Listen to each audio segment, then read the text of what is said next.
என் இனிய தமிழ் மக்களே, உங்கள் பாசத்திற்குரிய பாரதி ராஜா மீண்டும் மண் வாசனையோடு வருகிறேன். கிராமங்கள் எனக்கு சலிப்பதே இல்லை. இந்த வார்த்தை இனிமேல் கேட்க போது கிடையாது. இந்த குரலுக்கு சொந்தக்காரு இந்த உலகத்தை விட்டு போயிட்டாரு. ரொம்பவே சோகமான விஷயம். கிராமத்து கதாநாயகன்னா அது பாரதி ராஜா தான். அவருடைய படங்கள் எல்லாமே கிராமத்து கதை தான். சிட்டியில கூட எடுக்க மாட்டாரு. எல்லாம் முழுக்க முழுக்க எந்த படமா இருந்தாலும் கிராமத்து கதை சூப்பரா எடுப்பாரு. அந்த அளவுக்கு ஒரு ஃபீலிங் வரும். நம்ம அந்த கிராமத்துக்கு போய் பார்க்கணும் அப்படிங்கிற மாதிரி ஒரு ஃபீலிங் வரும். இவர் படங்கள் ஏராளமான படங்கள். கிழக்கு பூங்காவில், கிழக்கு சீமையிலே, முதல் மரியாதை, 16 வயது நிலை, கருத்தம்மா, மண் வாசனை, நிழல்கள், இப்படி சொல்லிக்கிட்டே போனான்.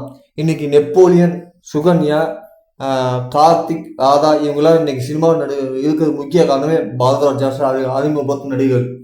இப்படி ஏகப்பட்ட லிஸ்ட் இருக்கு. இவர் அறிமுகப்படுத்தும் நடிகர்கள் நிறைய இருக்கு. இவர் ஷூட்டிங்ல நடிச்சு காம்பார். எப்படி நடிச்சு காம்பார். இவரோட மேக்கிங்ல பார்த்துருக்கேன். ஸோ அந்த அளவுக்கு ரொம்ப நல்ல இயக்குனர் நடிகர்.